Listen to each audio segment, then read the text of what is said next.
Within the realm of third-party legends, I feel like there's one company that manages to make an identity for itself better than any other. Amongst the sea of G1 Sunbow flatness, released by the likes of Magic Square and New Age, not that that's necessarily a bad thing, mind you, there's one company bold enough to deviate from the norm and invent something interesting. No, not that kind of bold! If you saw the title and thumbnail, you'll know that I am, of course, talking about Iron Factory. They did make IDW stuff in the past, which were honestly already a breath of fresh air. Now enter their Samurai series, where they take many Transformers characters from multiple continuities and basically turn them into robot samurais. Sounds awesome in theory, but in execution, well, that's when the actual review starts. Greetings people of YouTube, I'm Screaming Star, and today's review pertains to the Iron Factory IFEX53 Oni Vajra, also known as Iron Factory's take on the Transformers character Lockdown. Okay, enough with the Dr. Lockdown impression. Man, that accent was hard. Yes, it was a somewhat lazy and derivative joke. Come at me. I've already gone into detail on what this company is about, so why don't I explain about the actual character? Lockdown was a non-faction bounty hunter that originated from Transformers Animated, which then became the main villain of Transformers Age of Consent. This particular toy, however, from my knowledge at least, is an original design by Iron Factory themselves. Gotta say, it looks pretty banging so far. Weirdly enough, the box that he came in wasn't held together by tape, so don't worry, this unboxing segment is genuine. And oh boy, is this figure an absolute talking point. There are a lot of things to like here. The designers have clearly put in a lot of effort into making this a pretty fun figure. But this definitely isn't a figure for everybody. Though I'm sure everybody will like the amount of accessories, right?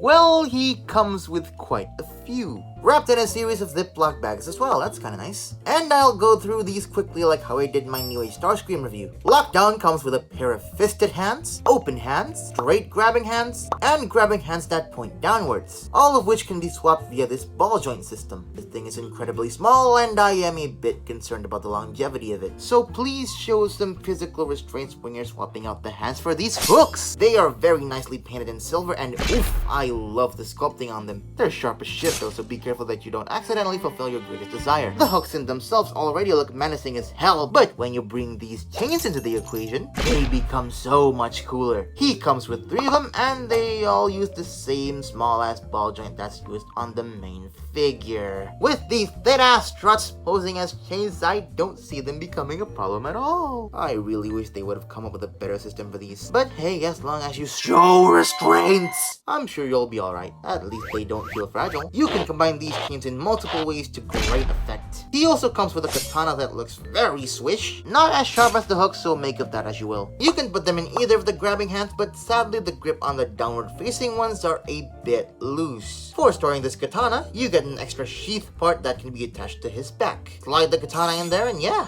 neat weapon storage. And this piece of parts forming can also be stored in the sheath. I do appreciate this option, but I actually prefer to use this as Lockdown's hat. I quite like how this looks. Really drives home the samurai aspect of this design. Speaking of which, now that I've gone through all the accessories, actually scratch that, I forgot that he also came with a piece of cloth. I'm great at ham fisting. You can use this for whatever, but I recommend using it to shield yourself from the upcoming pain. And now back to the main part of the script. Why don't we talk about the design itself? So, the listing from the store that I bought this figure from states it as being an IDW design. But then I looked it up and was like, which IDW Lockdown? So I'm just gonna give them the benefit of the doubt that this is indeed an original design. And, okay, to be clear, I am a fan of this design, but these proportions, man, they are odd. The dichotomy between the scrawny, skinny, spooky, skeleton upper torso with the thick legs, and why is his crotch so wide? I can see how some people may get thrown off by it. Heck, I was thrown off by it. But then I inspected him a little closer and realized that he's supposed to evoke the look of a scraggly old man wearing a baggy pair of pants. And I gotta say, I really do gel with this aesthetic now.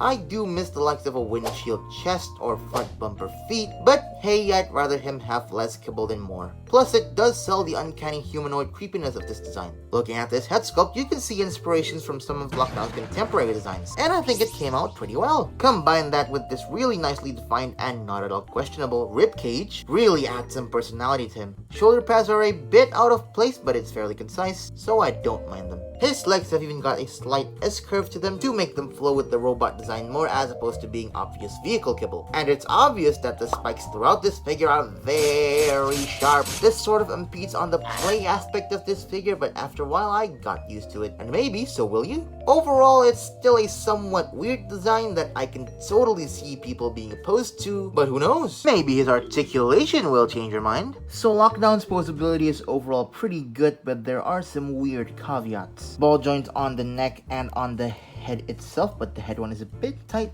and the neck one is a bit loose. And sometimes the neck can come apart on you, so I recommend just squeezing the neck back in if it ever gets loose. Shoulders can rotate 360, can move out that far. Butterfly joint that goes backwards for the transformation, of course. Hinge joint and a ball joint at his shoulder pads, so really you can adjust them however you like. Tight bicep swivel, double jointed elbows, wrists are on ball joints, and a hinge joint here for the transformation. So these things are practically useless. Both of his hooks can bend this way, that is more for the transformation. A surprisingly great waist posability with a swivel here, a very slight crunch forward, side to side, and an intense backwards crunch. It's for the transformation, but it's still fun to do. This thing is on a hinge joint. These headlight pieces are on ball joints, but they're very annoying. Even with them being moved forward, you're gonna be able to move the leg only that far forward and all the way back though. But as you can see, the hips are on hinge joints here, and that means you can kinda cheat it by moving the legs outwards like that. It looks weird, but hey, it's a thing you can do. Or since these are on ball joints, you can just pop them all together. Side note, this side on mine was a bit too tight at first, but hey, it loosened up over time, so that's good. He can do the splits, thigh swivel, double jointed knees that look a bit weird, and finally the ankles can move down that far, up that far, little bit of rotation, insane ankle pivot, and to top it off, a toe joint. Lovely. Seems pretty good so far, so why don't we just ask him to strike some poses?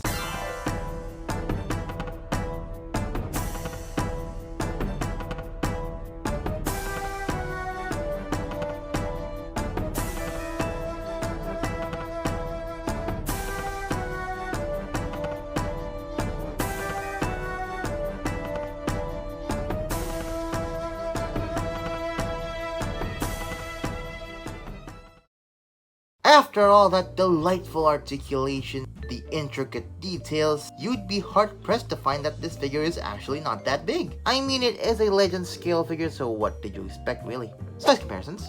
Here's Lockdown next to a fellow animated bot, the Transformers Legacy United Bumblebee, another Japanese-inspired Transformer, the Legacy United Windblade, the base mold for Legacy United Lockdown, here we have Axel Grease. Comparing him to a regular 6-inch scale figure, we have the Marvel Legends Mr. Knight, and finally, the Jinbao False Emperor, also known as the knockoff New Age Starscream. After an interesting robot mode, how does the vehicle mode hold up? Spoilers, it's pretty good, but the transformation is kinda pain. Not as psychologically painful as Magic Square's Hound. I hate you! But it's definitely more of a physical form of pain. This thing will stab you in ways that'll make London citizens jealous. Also worth noting that you can indeed transform this figure with any of its interchangeable hands. Some might work better than others, but I'm sure all of them are viable. Well then, let the pain commence.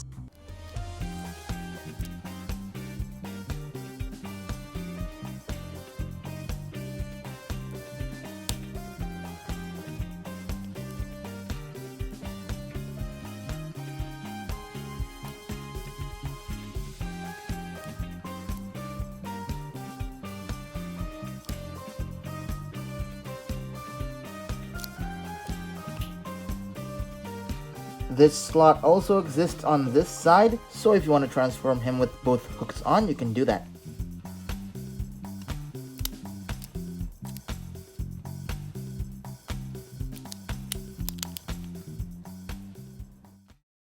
God damn, this vehicle mode is edgy. Not just in the teenage boys kind of way, it's literally got a lot of edges thanks to these spikes. It's definitely a much easier design to swallow than the robot mode. Some parts of the transformation are a bit hard to align, but if you can get past it, you're left with this banging design that's very reminiscent of past Lockdown vehicle modes, other than the Lamborghini. It's the sort of spiky black car you're used to, but this time it has a sort of classical trip to it. I really like it. The luscious neon green and bright red on the windows really take center stage in this mode, giving it a subtle hint of vibrancy that I do enjoy looking at. You can bring back the sheath and katana in this mode, but that looks so I just don't bother. Also, wow, what a mean front bumper. Just one small issue though. Why don't these headlight pieces tab in? They could have easily put a tab on these side parts, but nah, they gotta make it flip-floppy and annoying. Well, at least you've got gravity to help you in this case. Other than that, the car mode holds together pretty well, but it doesn't roll the best, sadly. Ah well, guess I'll just slide it into the size comparisons.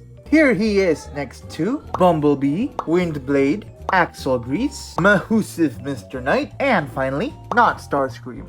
And there goes my review for the Iron Factory IFEX53 Oni Vajra. I feel like this figure is an acquired taste. It's got a pretty out there design, interesting proportions, but a very solid build and articulation. I personally really like it and would highly recommend it to any Legends collector, especially if you're a fan of the character. But I reckon you should judge this figure yourself from watching this review. Thank you so much for watching this video. If you have enjoyed it, feel free to leave a like and a comment. Don't forget to subscribe, and I'll hopefully see you all next time.